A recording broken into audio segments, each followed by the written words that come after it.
बहुत सारे स्टूडेंट्स बहुत मेहनत करते हैं दोस्तों हर अटेम्प्ट में, ठीक है। लॉ को याद करते हैं, उन्हें राइटिंग प्रैक्टिस करने की कोशिश करते हैं, बट वो फिर भी लॉ में 40 मार्क्स तक स्कोर नहीं कर पाते और इवेंचुअली सीए फाउंडेशन में फेल हो जाते हैं, सी इंटर के ग्रुप 1 में फेल हो जाते हैं जस्ट बिकॉज ऑफ लॉ, ठीक है। तो मैं आपको कुछ टैक्टिक्स बताऊंगा, कुछ टिप्स बताऊंगा जिससे आप लॉ को रिटेन कर सकते हैं, ठीक है।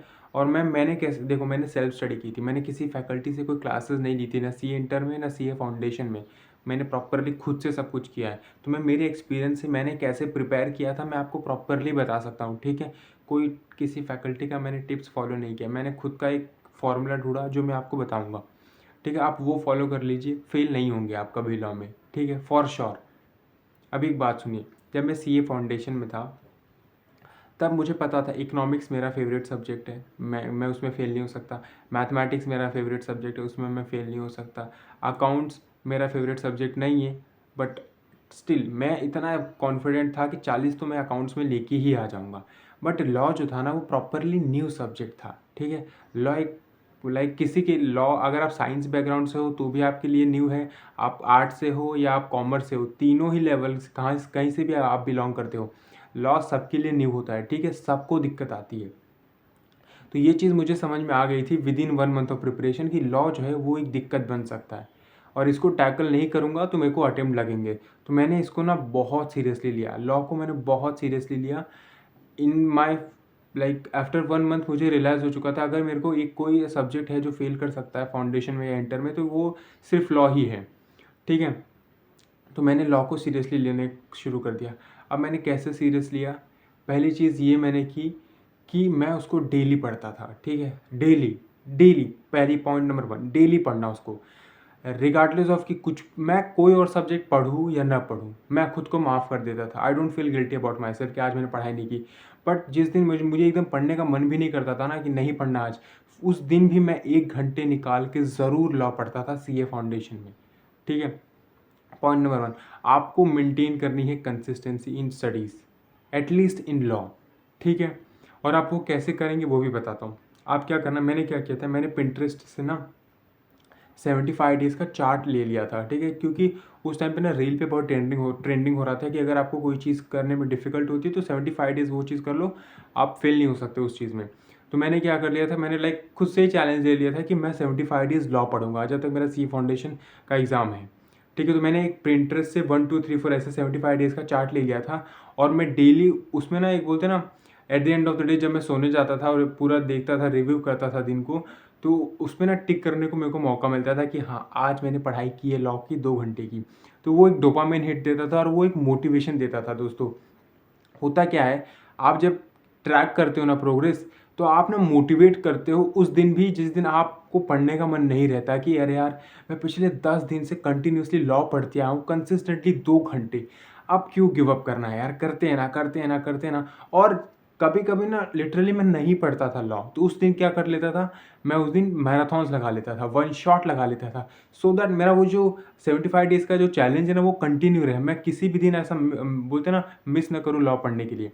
तो मैं पहली चीज़ तो एक, पहला तो सेल्फ स्टडी करता था, मन कर किया तो। सेल्फ स्टडी नहीं किया तो मैं क्या करता था, 1 शॉट या मैराथन लगा लेता था किसी फैकल्टी का यूट्यूब से, ठीक है। एक चैप्टर रिवाइज कर लिया, कितने लगते हैं 1 घंटे, 1.5 आवर्स या मैक्स 2 आवर्स। इंडियन कॉन्ट्रैक्ट है तो 3 साढ़े 3 घंटे लग जाते थे, ठीक है। तो ये एक चीज़ किया मैंने कि पहली चीज़ एक तो रेगुलर पढ़ना है, फिर अपने प्रोग्रेस को आपको ट्रैक करना है। तीसरी चीज़ है ये, मैंने अपने आप को ना कसम खा लिया था कि मेरे को ये जो बुक है ना भरनी है, राइटिंग प्रैक्टिस है लॉ की, भरनी है मेरे को बस। मैंने लिटरली ये पूरी बुक जो थी ना पूरी राइटिंग प्रैक्टिस से भर दी थी लॉ की। और इसका बेनिफिट मैं बताता हूँ आपको क्या हुआ क्या था। मैंने अपने ये जो डायरी है ना, ये ऐसे नॉर्मल डायरी नहीं है, ये मेरे पापा जी को मिलती है दिवाली के टाइम पे, ठीक है। तो हमारे घर में बहुत सारी है। तो मैंने अपने आप को चैलेंज दिया था कि दिवाली से पहले मेरे को ये पूरी बुक भरनी है लॉ की राइटिंग प्रैक्टिस से, डेली 1 क्वेश्चन, ठीक है। तो मैं डेली सोगा के, इंडियन कॉन्ट्रैक्ट एक्ट के कंसिडरेशन रिवाइज करता था और ऐसे बस क्या करता था, मैं क्वेश्चन चूज़ कर लेता था कि आज मेरे को ये लर्न करना है। मैं क्वेश्चन देखता, आंसर देखता, उसको लर्न करता, फिर राइटिंग प्रैक्टिस करता। मैं दिमाग ही नहीं लग, मैं खुद की टेस्ट नहीं लेता था, ठीक है। मैं सिंपली यही करता था, मैं क्वेश्चन देखा ऐसे मॉडल में, उसको लर्न किया आंसर, मैं राइटिंग प्रैक्टिस कर लिया, एक क्वेश्चन अ डे, ठीक है। और मैंने ये पूरी बुक भरी थी, पूरी बुक। और मैं सही बता रहा हूँ दोस्तों, आप ये पूरी बुक मैंने भर दी था ना, मैंने सीए इंटर के लॉ में ग्रुप 1 के पेपर में एक क्वेश्चन की राइटिंग मैंने प्रैक्टिस नहीं की, एक क्वेश्चन की, सिर्फ मैंने मॉक टेस्ट पेपर लगाया। इतना कॉन्फिडेंस आ गया था मेरे को लॉ की राइटिंग में। थर्ड नंबर भी आपको मैंने बता दिया कि आपको राइटिंग प्रैक्टिस करनी है विदाउट एनी, बोलते ना मन करे ना करे, बस आपको करना है राइटिंग प्रैक्टिस, ठीक है। राइटिंग प्रैक्टिस इसलिए करना है क्योंकि आपको उसके टर्मिनोलॉजी से यूज टू होना है, ठीक है। मैथमेटिक्स में आपको पता है साइन थीटा कॉस थीटा, ये क्यों याद है, आज तक क्यों याद है? मैंने हम लोग ने तो बहुत टाइम पहले पढ़ा था ना मैथमेटिक्स का, बट आज तक क्यों याद है? क्योंकि उसको इतना लिख लिया है ना, उस फॉर्मूले को याद करते वक्त इतना उसके क्वेश्चंस को सॉल्व कर लिया है ना, कि अपने को दिमाग में वो बैठ चुका है, ठीक है। वो ट्रिग्नोमेट्री, और आपको पता है 10th में 12th के बोर्ड्स में मैथमेटिक्स के क्वेश्चंस में, पेपर सब्जेक्ट में लास्ट में ना हॉट्स करके सॉल्व सम्स होते थे, hots high order thinking skills वाले क्वेश्चंस जो बहुत ही डिफिकल्ट होते थे, हम लोग वो भी सॉल्व कर लेते थे। पता है, आप सब सॉल्व कर लेते थे, मुझे पता है। वो क्यों कर पाते थे हम लोग? क्योंकि पूरी जो बुक होती थी मैथमेटिक्स की, अलजेब्रा और ज्योमेट्री, उसकी इतनी राइटिंग प्रैक्टिस कर ली होती थी इंटायर सम की, कम से कम 4-5 बार हम लोग ने सिर्फ सेमेस्टर एग्जाम्स के लिए कर लिया होता था। तो एक्चुअली बोर्ड में कभी हमें डर ही नहीं लगा ऐसे बड़े वर्डिंग से, इंटीग्रेशन, डेफिनेट इंटीग्रल।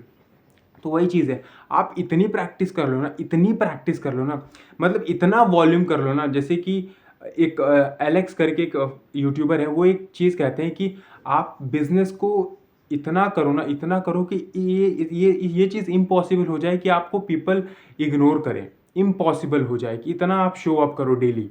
तो आप लॉ को इतना पढ़ो ना, इतना पढ़ो और इतनी राइटिंग प्रैक्टिस करो ना कि आप लॉ से यूज टू हो जाओ और आपको सपने में भी लॉ ही आए, ठीक है। आपकी नॉर्मल टर्मिनोलॉजी ही लॉ में हो जाए कि ऐसे ही बात करते हैं।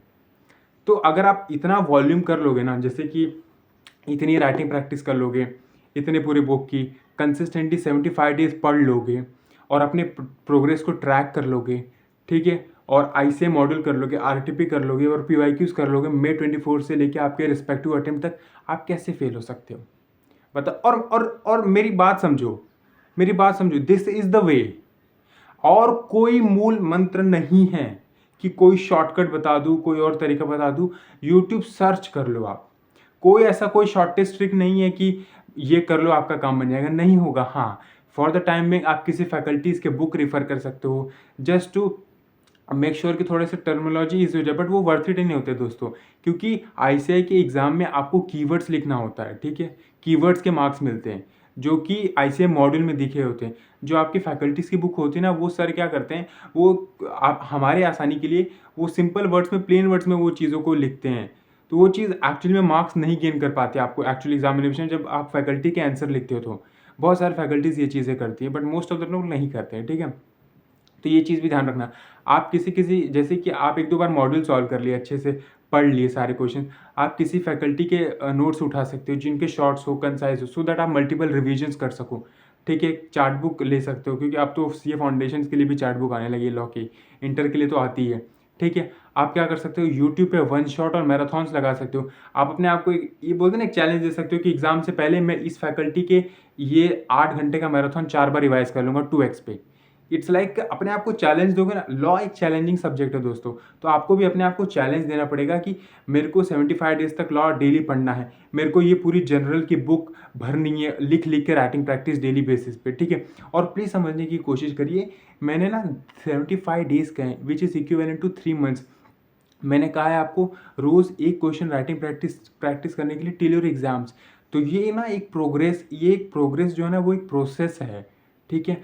आप एक दिन पढ़ेंगे या एक हफ्ते पढ़ेंगे या एक महीने भी पढ़ेंगे ना, आपको कुछ नहीं समझेगा, ठीक है। आपको लगेगा कि यार कुछ याद ही नहीं हो रहा है, which is very much common. आप एक्सपेक्ट भी मत करिए आपको याद होगा, बट आप कंसिस्टेंटली करते जाएंगे ना, करते जाएंगे, करते जाएंगे, करते जाएंगे, करते जाएंगे, सोचेंगे नहीं, बस करते, पढ़ते जाओ, लिखते जाओ, राइटिंग प्रैक्टिस करते जाओ, बार बार ऐसे मॉड्यूल को रिवाइज करते जाओ। एक पॉइंट ऑफ टाइम पे ना आप देखना अपने आप, आपको पेजेस जब आप टर्न करोगे ना, आपको याद आ जाएगा कि यार अच्छा यहाँ पे ये कॉन्सेप्ट है, यहाँ पे वो कॉन्सेप्ट है, इस कॉन्सेप्ट का 2 लाइन का डेफिनेशन है, 3 लाइन का मीनिंग है, 4 हेडिंग्स है, 4 कीवर्ड्स है, सिंपल। जब ये चीज़ आप कंसिस्टेंटली रोज करोगे 3-4 महीने, तब होगा दोस्तों, ऐसे एक हफ्ते में रिजल्ट नहीं दिखेगा।